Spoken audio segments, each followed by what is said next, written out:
All right, guys, welcome back. This is week 12 of weekly coaching. Last week we were playing Magnus and having some trouble with RPs and looking for good targets and kind of patience and stuff like that. So let's see what we have for this week. What is the MMR for this week? We are at 2738. 738. So I really haven't moved at all. Okay. Yeah. Let's have a look at your previous games. Were there any trends over the last week?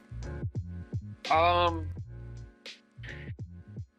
obviously I played a ton of Magnus. Yeah. And like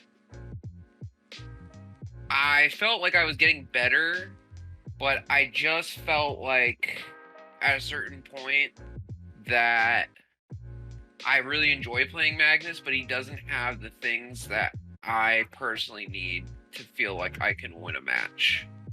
Okay. At least currently, because I feel like he's so setup oriented. Yeah.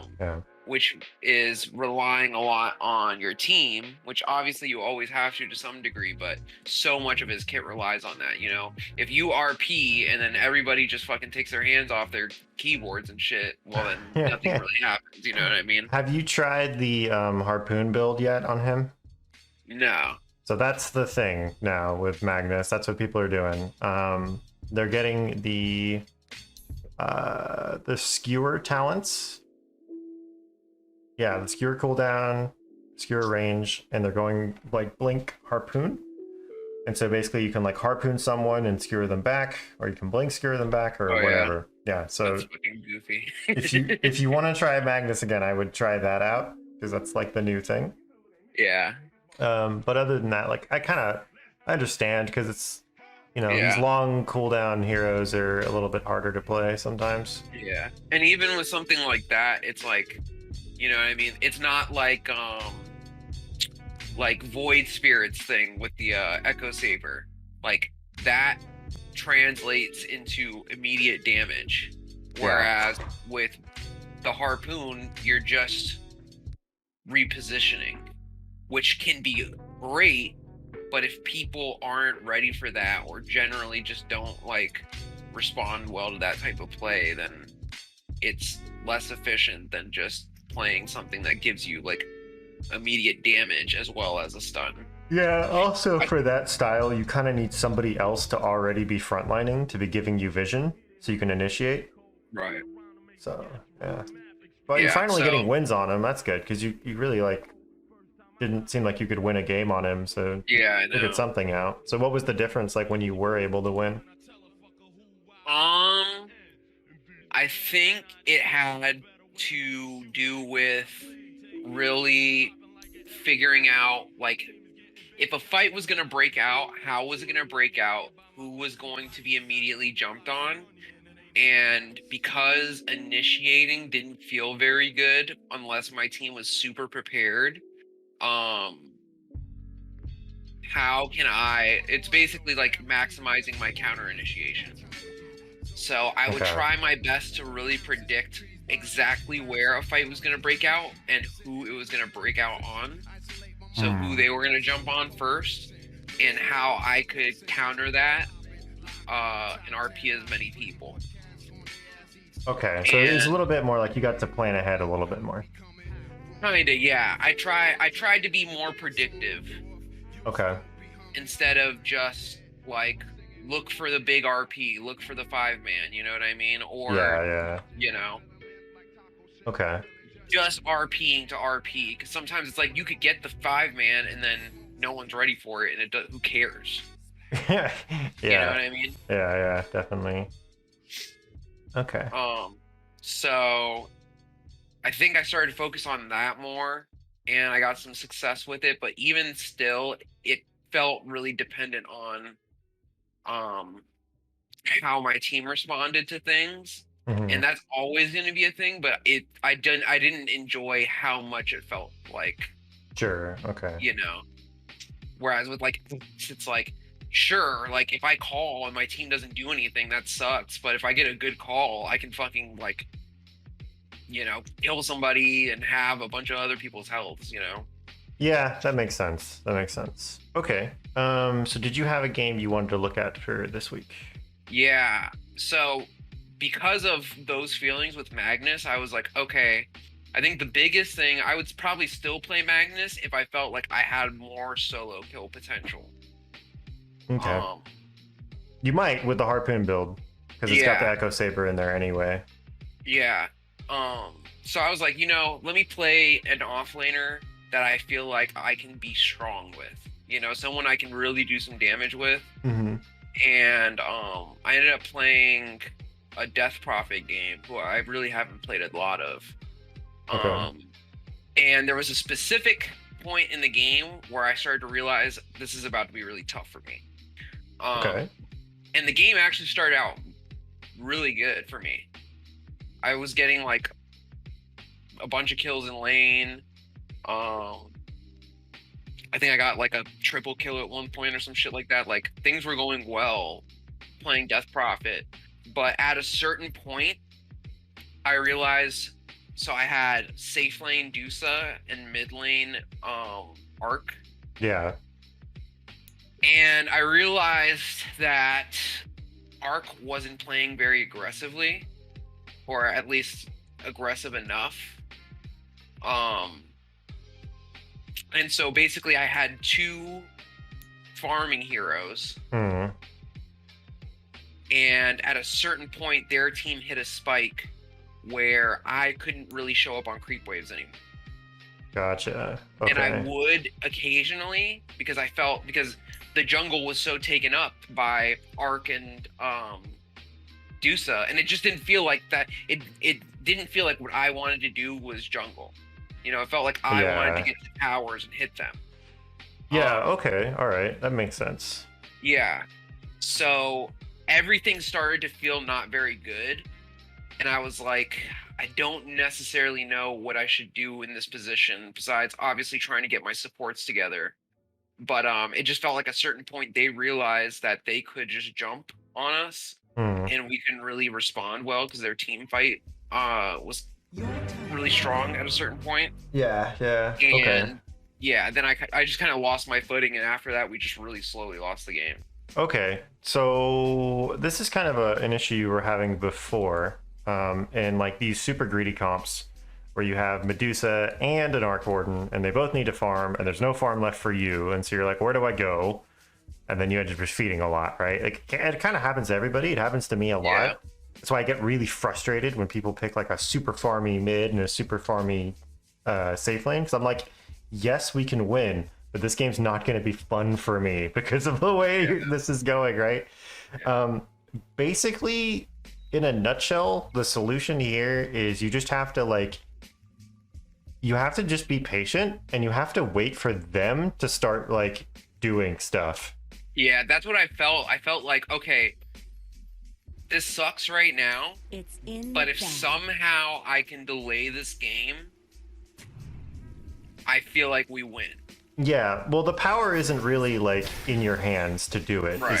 Is the thing, right? So, basically, it when you get like two, like an Arc Warden mid or something like that, you basically have two position ones because Yeah. Medusa's not active. Arc Warden typically isn't active for a long time, because they don't have any like good stuns or anything. It's not like a Slark carry or an Ursa carry where you're like, this guy's gonna go ham now and I can play Right. around him. They're just not gonna do that. It sort of is relegating you to being a support. So your team comp kind of becomes like 1-1-4-5-5, Yeah. and it sucks. So Yeah. basically all you need to do in these games is like be ready if there is a fight, but actually don't force them, because like Yeah. they're like, even if it's like not a playstyle thing, like these heroes just need a ton of farm to like start doing things. And Yeah. so if you keep forcing fights, it's just kind of like, it's sort of playing into the enemy team. Like the enemy team isn't Yeah. as heavy as your team and you're forcing the fights all the time. I don't know what's going to happen in this game, but that will create a problem. Yeah. And it felt like they had like really explosive team fight. Like Yeah. they could Mirana ult, then Wind Rager jumps on somebody, starts ulting them, PL shows up, now there's a million PLs, somebody's doomed.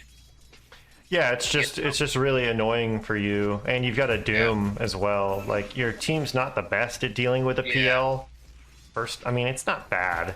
Honestly, it's not bad. Like he should be able to handle a PL this game, but yeah. Well, it felt like to me it was really hard because I couldn't get good siphons off. Because there were so many illusions, especially with also the what the fuck is this dude's name? Shadow Demon? Yeah. Yeah. Okay. Yeah. It felt like and maybe that just comes down to like lack of experience with Death Prophet, but I was like, I don't know who the fuck to siphon. You know what I mean? It'd be their tanky guy. Yeah. But I mean maybe not now because it's not percent damage anymore. It's basically anybody that doesn't have an escape. Yeah. Which is Doom. It's kind of the best one for you. Yeah. Because they have all these like disjoints and everything. The Spirit Siphon's just not a good spell this game, actually. Because it's that spell gets countered by mobility and banishes and things like that, so it's actually just not a good Spirit Siphon game. You'd want to build more into like Crypt Swarm and stuff.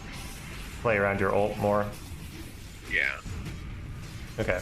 Do you want to jump to a specific part of the game, or do we just run it through until it starts like looking like you can't be aggressive anymore? Maybe run it through. Okay.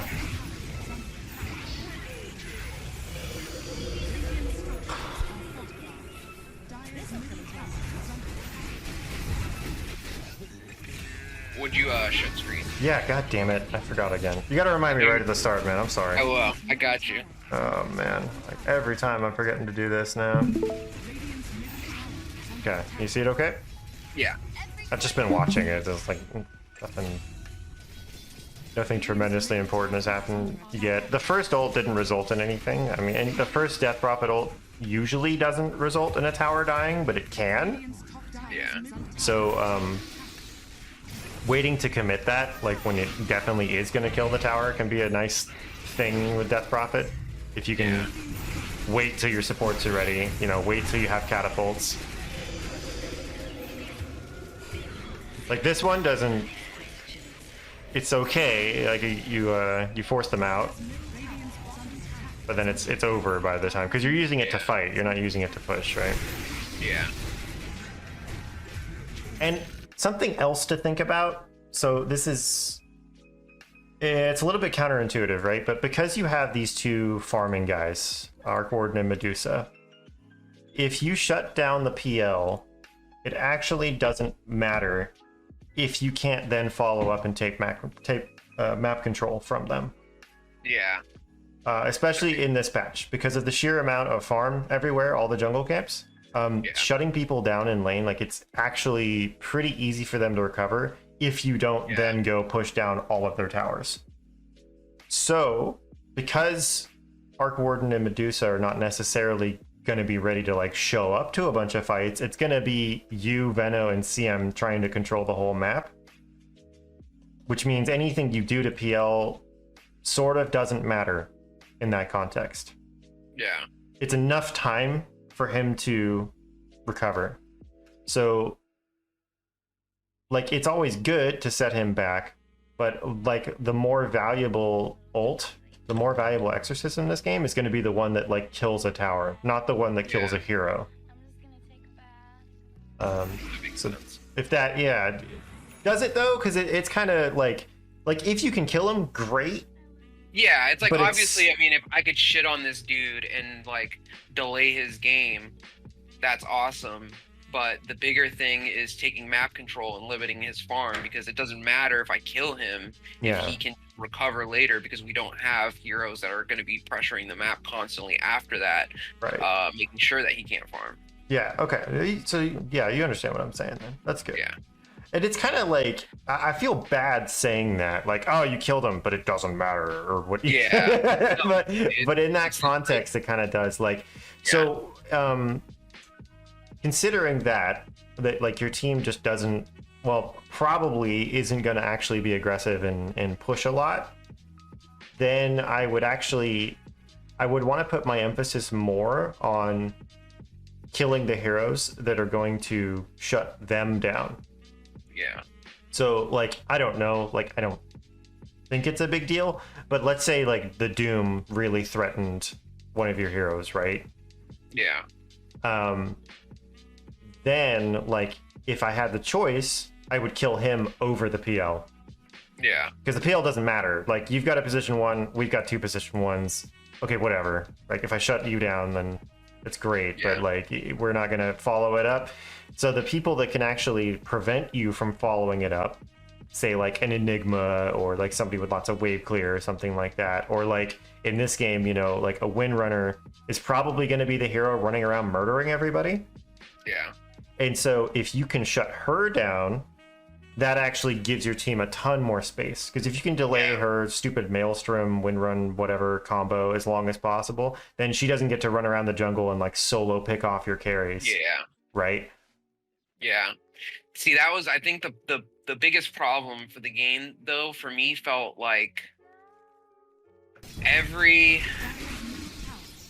one of their cores feels like if I don't have a fight where we get on them first, then they can all potentially shut me down. Yeah, it's not a good Death Prophet game. Yeah. Basically, it's just not a good Death Prophet game. They have PL, Windrunner, and Mirana all have decent escapes against your Spirit Siphon. Your Silence is nice against them for that, but you know, whatever. Shadow Demon can save people. You've got a Doom. If he initiates on you first, then you're kind of useless. So it's just like not a good Death Prophet game. Yeah. When did you pick? You got to 8th pick. You get second phase pick. And you knew they had a Doom and a Mirana. That's kind of all you knew. And you can kind of assume that's the offlane combo. Yeah. So I don't know. I mean, there's not too much you can do about that, but I mean, if you are thinking about that, like, okay, high mobility, you know, shut down, whatever. Death Prophet's not like the worst against a Doom, because if you cast her ult, like it's already going. It doesn't matter if he then dooms you. So it's good against the Doom, but it's not good against the Mirana. But you don't see the other ones, so you know, whatever. Can't do anything about it. But if this were a captain's draft, then you'd be like, oh, well, why'd you pick this on 8? Right. That's no good. But you can't control it, you know. It's stupid ranked mode. Yeah. This is kind of what I'm talking about right here. Yeah. So Windrunner getting to do this, not that, you know, this is what we don't want to happen, because then everything we're doing here kind of doesn't matter if she can just run up here and like screw with Medusa and kill her. This is awful for us. Yeah. I'm not I saying think maybe you should. that's sometimes what I gotta consider too, is it's like, you know, think ahead and it's like, who's got the game? Yeah, and that's not on you. Like Dusa dying there is not on you. Like you were killing the tower. That's great. Well, that's what you need to do. That's kind of on the support, since it's on Medusa for getting caught out. But just an example of, if you can slow down the Windrunner, then she doesn't get to do that as much. And look, oh, Medusa's dead again. Yeah, this is not good for us. So I would say this might be one of those instances where, do you remember the Sand King game we we're talking about with like the first week we did occupying areas, right? Mm-hmm. Same thing happened right here, actually. So you got baited into coming top. Yeah. Heal has no pressure on him, and he's going to take a tower. The tower is the more important thing, but he's going to take a tower off of this push, which is really, really bad. Because this match is snowbally for them, not for you, because you have harder carries. If they get a lead early, they can just condense the map on you and like end the game super early, right? So that's why like you need to be a little bit more defensive and like really pay attention. Like, is the tower gonna go down? That's what I care about the most. So in this instance, Goose is already dead. Who else is up here? I want to see what it looked like before you rotated. All right, here's the situation we're in here. You're invisible Death Prophet. But you're down here. You're You want to occupy this area. You know the catapults just spawned because it's the 15-minute mark. So that's the first like clue to where, like, okay, what's informing my next decision? Where's the catapult gonna go? Like, if you were mid killing this tower with this catapult, that would be great. Otherwise, you need to be defending this one. If there's a catapult up here and you can like come up and defend against it, that's great, but it's kind of far away right now. You still have time. You see Veno and CM are already coming. We're gonna pretend you're not rotating already, right? So like, what are the supports doing? They're rotating too late to this gank. So if you weren't here and Veno and CM were up here, they could pretty easily like deal with the catapult by themselves, right? And prevent this tower. This tower's probably not gonna go down. So basically, the only places for you to be would be mid, killing this tower, or bottom, making sure this tower doesn't die, and keeping pressure on this part of the map. Because at this point, like, if you guys had a real team comp, you know, with like pick off heroes, you know, like a Void Spirit or like a Tusk or something like that, like the PL doesn't get to come out this far and farm all this. This should all be yours now that you've taken this tower, right? That's the next step after taking this tower, is you establish vision down here and you choke out all of this part of the map. And then they're forced to come up here. And then if you can defend against it, now you have 75% of the map and you're winning. Yeah. Right? So that's why I don't like you rotating away from this. Any questions about that?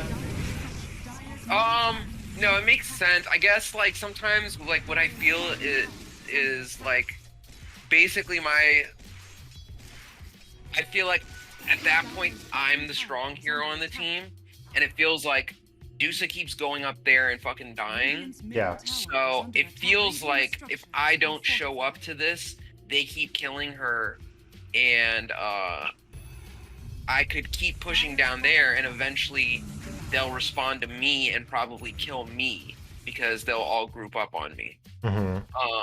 And it just, I don't know. That's how it feels in my head. So it feels like hard to figure out what is the right move, because it just feels like either way they have like such an advantage in fighting us because we're waiting. Well, I mean, you know what I mean? Basically what you're describing is, if you respond, it's bad. If you don't respond, it's bad. Yeah. Yeah. And that's kind of how I felt. Like, I kind of felt like this might just come down to it being a really shitty Death Prophet game, because maybe if I was playing someone who could rat a little more, or, you know, was just kind of more evasive, then that doesn't work. Their whole jumping on me doesn't work if I can get away. Yes. Well, it's basically, I guess the overall lesson I'm trying to get to here in this one is that this is not necessarily a I just need to make space type of game. Yeah, it's I need to control the map. It's you need to control the map, but also you have limited resources to do it, because this match is effectively 3v4 right now. Yeah. I mean, look, Dusa and Arc Warden are farming the same camp. Like, this is not good, right? Yeah. So this is actually on Dusa to not go here and not get picked off. And it's kind of also on the Arc Warden to not pick the Arc Warden in the first place, right? Yeah. You can't do anything about that at all. The double to farm a wave instead of the same camp that he's already farming. Yes, exactly. But you can't control that, right? So this is going to be a really, really frequent thing in like Archon bracket. Just heads up, right? This happens a lot. Yeah, that's what I was thinking of. I thought about after this, going into my games and looking how often situations like this happen, and if that's kind of the situation where it's like, even if like one person, like my position one, picks someone ultra greedy, you know what I mean, like a Dusa. Yeah. Maybe it's worthwhile for me to play, you know, heroes that are going to be able to work with that. You know, someone who I can control the map and delay the game and make it work for them, if I'm going to end up being in this situation, you know, frequently. Yeah, I mean, and I would just expect that it is going to happen. I mean, you should know this in the draft. Like in the draft, Yeah. it's like great. We've got Medusa Arc Warden, Yeah. and we Well, got that's another thing is it's like typically people aren't even fucking clicking the hero that they're gonna pick yeah, before they like it's their turn to pick. So it's not like we start and we go, hey, here's what I'm thinking about picking. And it's like, okay, well, I'll pick based off of that. You know what I mean? yeah. It's really annoying. Yeah. The best you can do then in terms of like hero picks is pick I guess we can a. ask. You can always ask, but they won't answer half the time. Yeah. You can say like, "Hey guys, show heroes," and they won't respond because they're AFK or taking a piss or whatever. It's frustrating. So basically, the best you can do is pick versatile heroes that are really hard to counterpick, and kind of always have a play to make. Yeah. So actually, the Doom is one of these heroes. Yeah. So if his team wants to be aggressive, he can tag along. Like he can totally be the playmaker. But if he were, let's say it's swapped, you're the Death Prophet on his team and he's on your team, he's fine because he's a Doom, you know, he just farms, Yeah. right? He just makes gold out of nowhere with Devour. Probably goes Midas too, because screw it, let's all in, right? Yeah. Does that make sense in terms of like he can play a later game? Like he scales better and he's okay with playing slow. He can fight early or he can scale. Yeah. Whereas with Death Prophet, you got to be hit those towers. You kind of want to be hitting towers. She does scale because the ult's physical and all that, and that's fine. And she can farm too. But Death Prophet's really in her element if she's like in the middle of 5 heroes killing everyone. Like that's like a great Death Prophet game, you know? Like I just ran in and clicked all the buttons and everyone died and we took a tower and then we took Roche and hooray, it's just all momentum, right? Yeah. She doesn't really want to just sit back and do this. So that's why it's kind of not a great Death Prophet game, you know? Death Prophet's like the aggro offlaner. Like I want to go push. So if you had like an Ursa and you had a Void Spirit mid, then it'd be like, ooh, maybe this is a good Death Prophet game because they're gonna go in first and like pick people off, and then we have the follow-up damage. We take all their towers. They want to fight. I want to fight. Synergy, you know? Yeah. Now you can't pick 5 heroes that don't want to fight. That doesn't work, right? We know that. But just having someone or adjusting your playstyle to be more versatile, like I'm not like if they pick someone that doesn't want to fight for 45 minutes, I'm not just useless, right? Yeah. This happens to me all the time. Like if I pick like a melee 4 and it's like, oh my god, there's no place to make anywhere. I don't threaten any of their cores. All my carries just want to farm. Those games are always the hardest ones for me because I'm in the same boat. I'm like, well, what do I do? You know what I mean? And typically what I end up doing is jungling or split pushing and cutting waves and letting them kill me over and over again so I can get a little bit of gold somewhere, right? Yeah.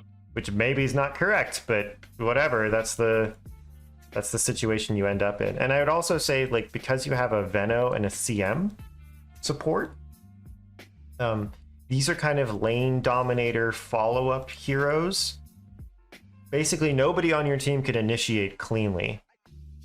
They don't have great initiation either besides the Doom, but like it's sort of just, it kind of sucks, you know? Like even if you did have a comp that like wanted to go make plays and everything, you don't have the tools for it. It's just a bad comp basically. It's 5 ranged heroes.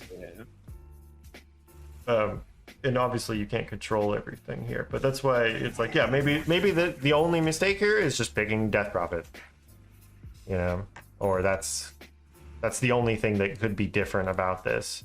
But anyway, given that we know all this stuff, all right, our team comp kind of sucks.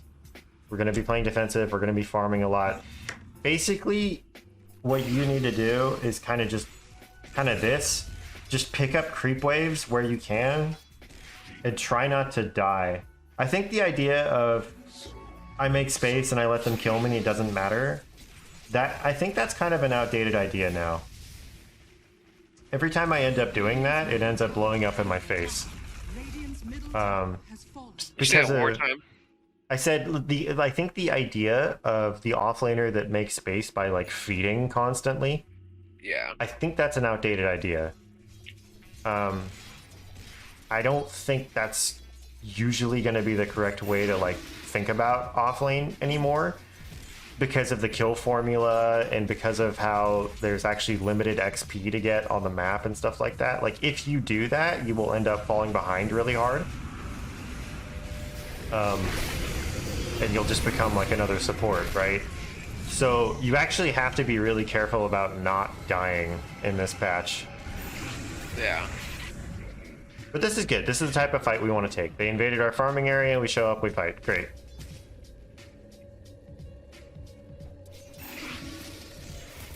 And actually, so like here, this is another example of like how to play differently with these comps.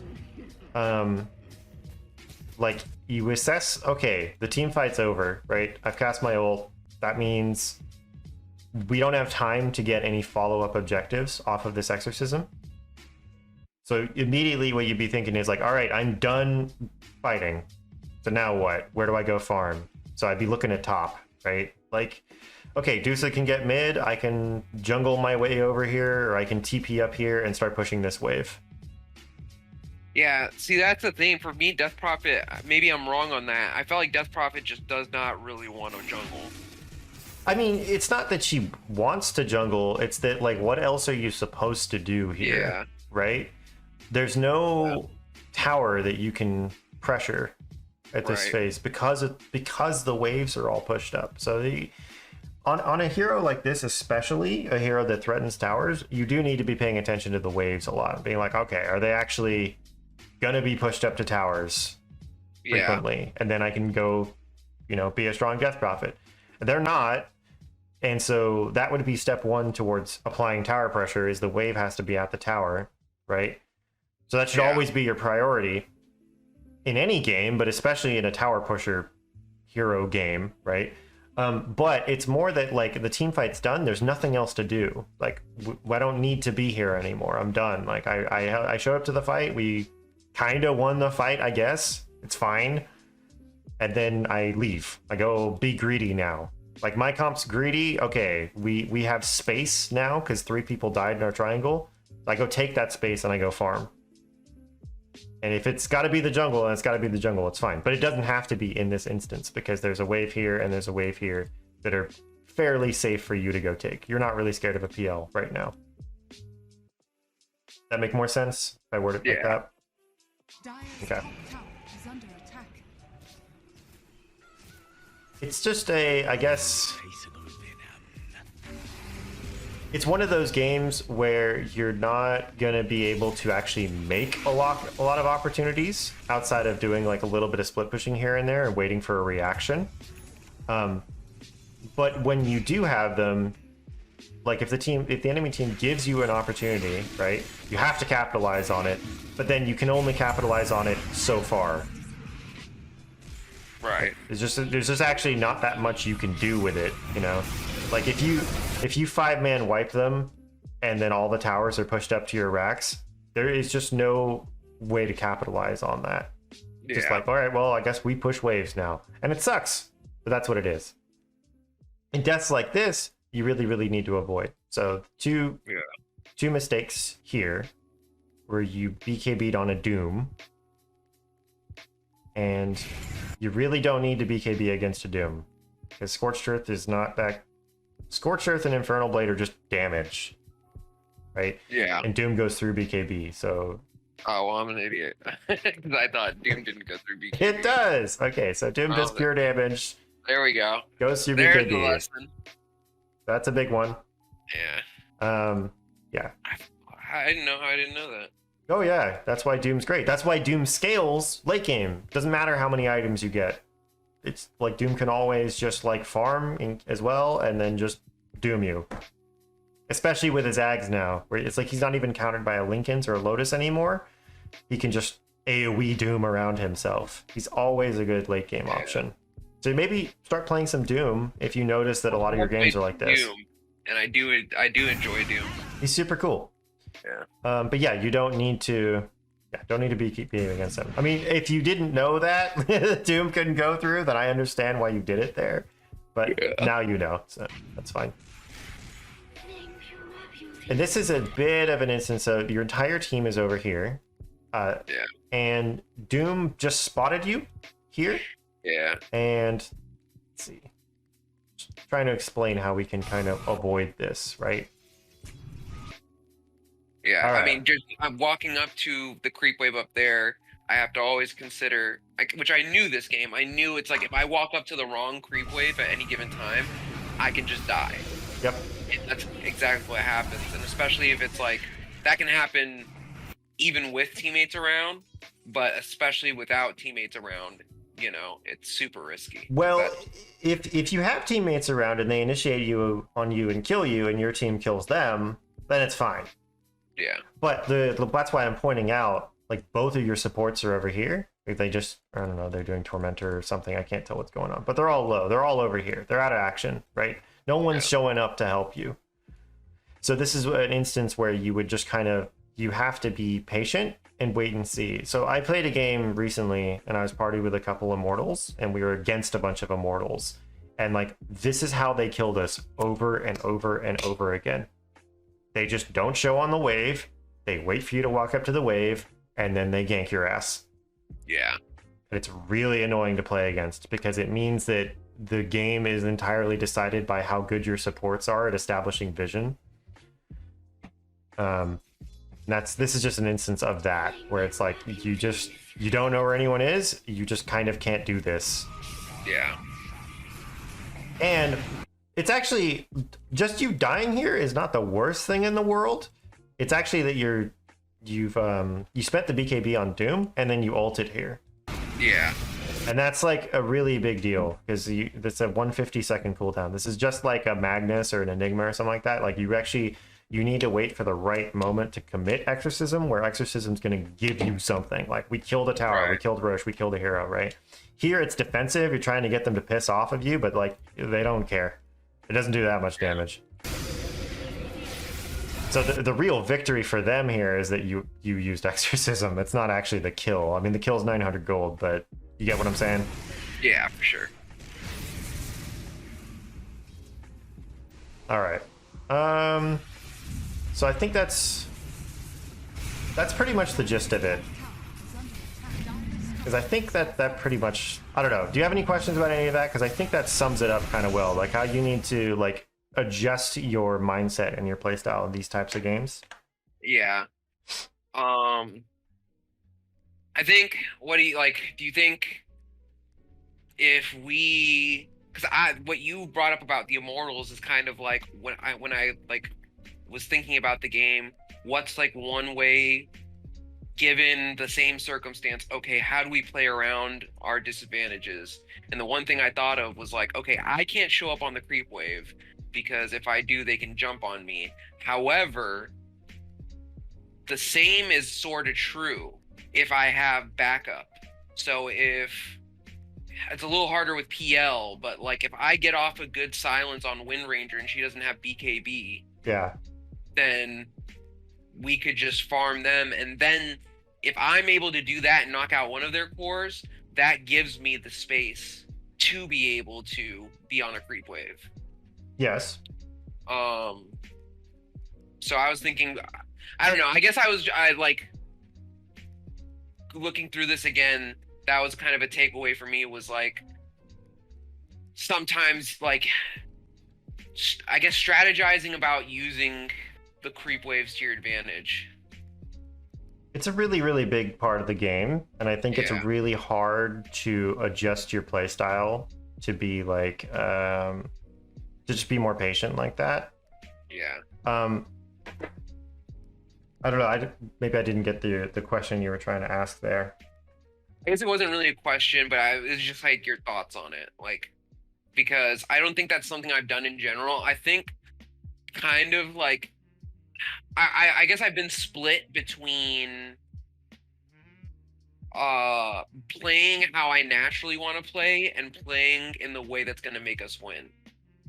So I think naturally I kind of am attracted to pushing out waves and looking for fights. Yeah. And being kind of like being evasive, like being able to be on the creep wave and not have to worry about getting jumped on. So when I play somebody like Def Prophet, where it's like you show up, you don't have that escape, it's a little bit harder for me. So I've been kind of thinking back and forth. Is that worthwhile to kind of play heroes like that are going to force me to think in that way?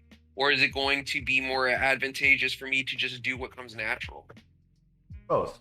Yeah. So is it worthwhile playing heroes that fit with your playstyle or play unfamiliar stuff?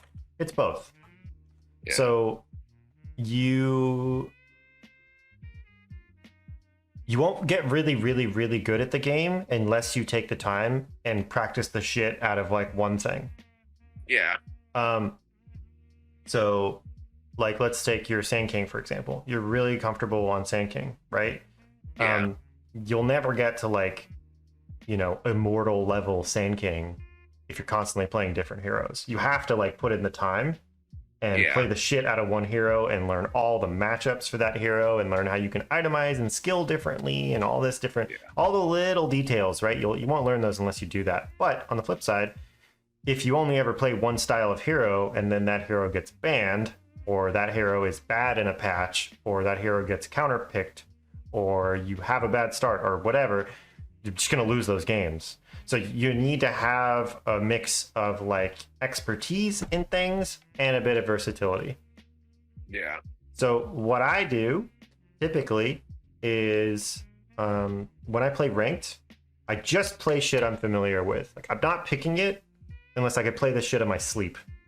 Yeah. That's it. I don't care about, like I'll try my best to like pick from my roster of like, 20 heroes or whatever that I'm comfortable with. Of being like, this is good for this game or this goes with this hero or whatever the hell. But in general, I'm just like, no, I don't know how to play that, so I'm not picking it.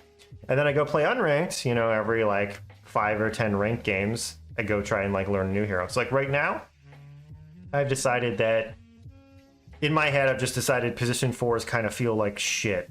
Like our melee 4s just feel like shit this patch. Because it's really hard for them to like win a lane. So I'm like, all right, I got to pick up some more ranged 4s. So I'm like, I'll try techies. I keep getting dumpstered by techies. So I'm just going to play like 10 techies games until I feel super comfortable on it and be like, okay, I can add this to my roster now. Right. But if I'm playing ranked, I'm not picking techies. Because I don't know all the little stuff about him. Like, I don't know how long his taser lasts, like, without reading it, Yeah. Does that answer the question? Yeah. So let's see. Yeah, because I think part of it is like, it's important. I don't know, because even if you're playing like what makes sense to you, you're gonna find yourself in niche situations where it's like you might be playing the hero that makes sense for you, but you can't play in the way that you want to play. So having that ability to adapt is important. Yeah, that does extend to that extends to playstyle as well as just like heroes, like so in a game like this where it's like it's actually not a good Death Prophet game, you have to be able to adjust and like play it differently. And that's why it feels difficult, because it's like, well, I don't play a lot of Death Prophet, so I don't really know how to like adapt the Death Prophet to this bad Death Prophet game. So if you went and played 50 Death Prophet games, you'd know exactly how to play this. Right? You'd be like, all right, I need a Lincoln's and my silence is really important to like kill a PL. I really need to tank up so I can show on the waves, Move speed seems good, maybe a bit of evasion, maybe I pick up a halberd for the stupid windrunner, just all that kind of stuff. I probably need BKB for PL's stupid mana drain. Like you know all the answers because you just played it a lot. Yeah.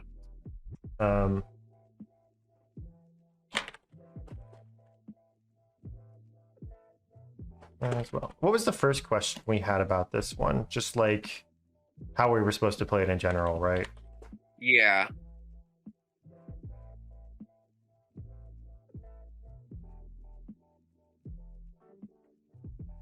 Okay. How are we supposed to play Death Prophet in this greedy lineup? So the answer to that one is your ult needs to only be committed when it's going to get you something. You can't play aggressive. That's also because of your supports as well. I mean, you can play a little bit aggressive, but not, you know, you're not tanking axe, whatever, right?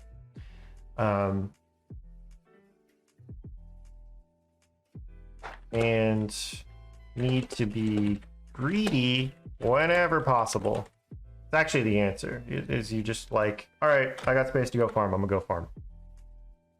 Yeah.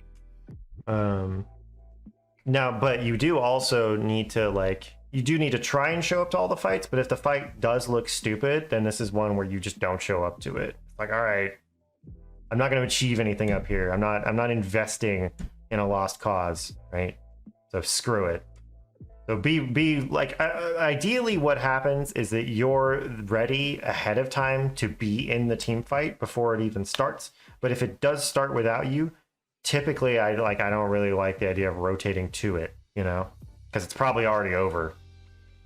Yeah. Be in team fights ahead of time.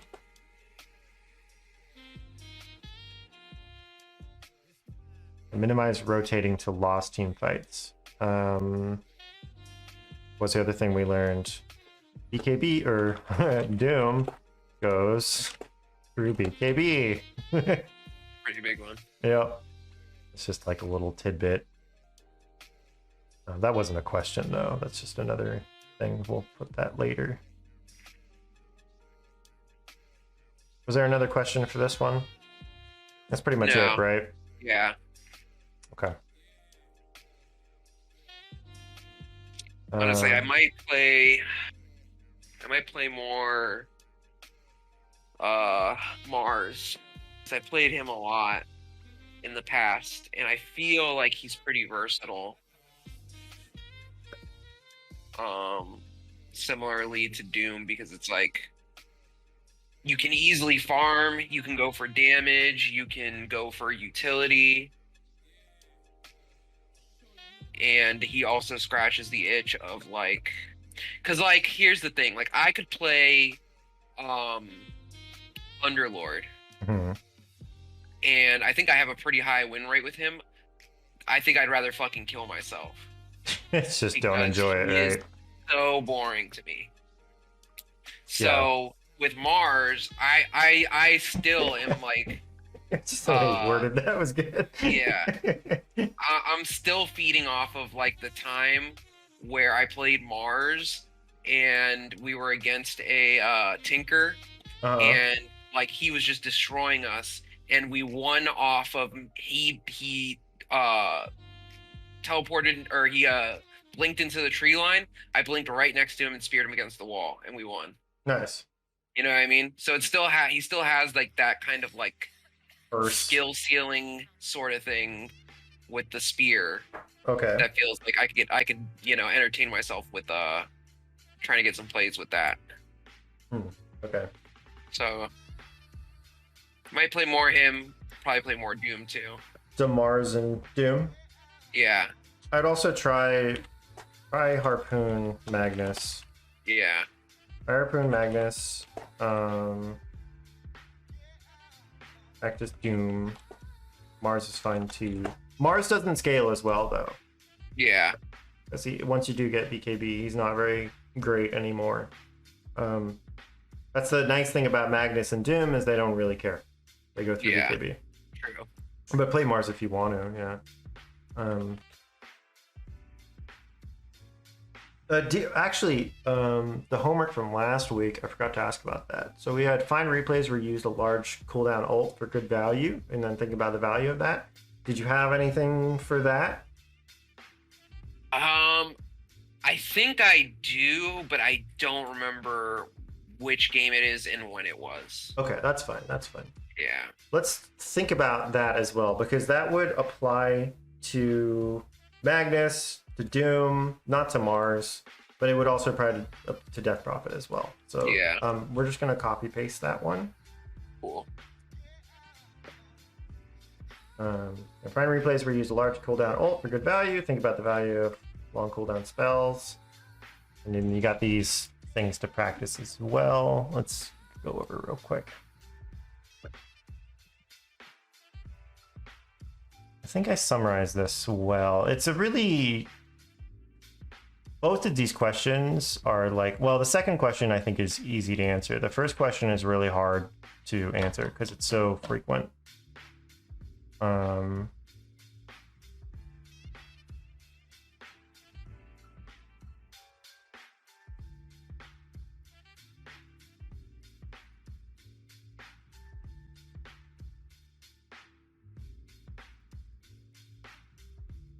We're also going to put that in our tip. So not a good Death Prophet game because team won't play aggressive naturally. Enemy team has lots of mobility against you. All right. Yeah, I think that's good. Did you have any other questions before we wrap it up there? No, I think all that makes sense to me. Okay. I think I have like more things that I kind of want to explore. Especially with like, I don't know, thinking more about creep waves as things that I can kind of like, I think we do think about it in this way, but just in maybe more creative ways that I can like take advantage of creep waves and be like, okay, well, if somebody shows up here, yeah, I'm just gonna stick in this part of the jungle. Somebody shows up, I'm jumping on them. Yeah, I've been able to do it a little bit lately, right? So if I feel like the team is synergizing really well and everyone's kind of communicating and I'm kind of like feeling it, I've had a few instances lately where I can be like, yo, ambush this creep wave, he's gonna show on this wave, and then he does, and we kill him. Because it's kind of, I don't know, you get a feel for it and then it just kind of becomes obvious. But the only reason it was at the forefront of my mind was because that team like just did it to me, and I was like, oh my god, this felt unplayable. Like I couldn't show anywhere, I just die instantly, Yeah. So, but that's definitely, yeah. That if you can manage to incorporate that, that'll be huge. But it is hard to learn. So don't set your expectations too high on that one, because vision is such a massive concept in Dota, right? Yeah. So important to everything. So it's probably gonna take a while to like. I don't think you can never fully understand it. I don't think anybody's like mastered that. But anyway, all right, man. Well, good session. I hope this was helpful. Did you feel like you learned a lot? Absolutely. Okay, that's good. Yeah, I feel like yeah. I don't know. I do think it's pretty important to like have games where the match is hard from the get-go because of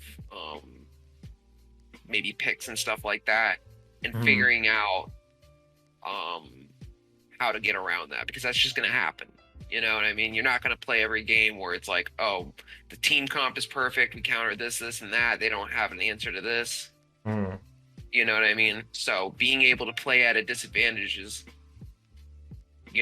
arguably more important than knowing how to play at an advantage. Absolutely. It's huge. It's a huge thing. If you can figure out how to like sway those games where it's kind of like you're supposed to lose them, but you like claw through and win it, yeah, that can be good. I mean, because that is the thing, right? So that's the other thing about this that's odd, is that if this game goes late, you guys are probably pretty well off. I mean, PL Diffusal Blade is still pretty good against Medusa, but like you do have really good late game here, so if you can, reach that, it'd be good. But anyway, it is hard to do. Yeah. All right, man. I need to get some food. Cool. I'm gonna call it there. But thank you for the session. Don't forget about homework. Yep. Harpoon Magnus, Doom, Mars. Yeah. Large cooldown ults. Think about those. I'm actually gonna go into demo mode and try out that harpoon. Absolutely, that sounds good, man. That worked. Yeah. Cool. I appreciate you. Yeah, man. Yeah, good job. Keep up the grind. Hell yeah. All right. Catch you around. See you, dude. See ya. Alrighty. Thank you for watching, guys. I hope that was helpful. Don't forget to check the playlist at the end of the video with all my other coaching videos. And check me out on Twitch at Mr. TV. I stream every weekday. And have a good one.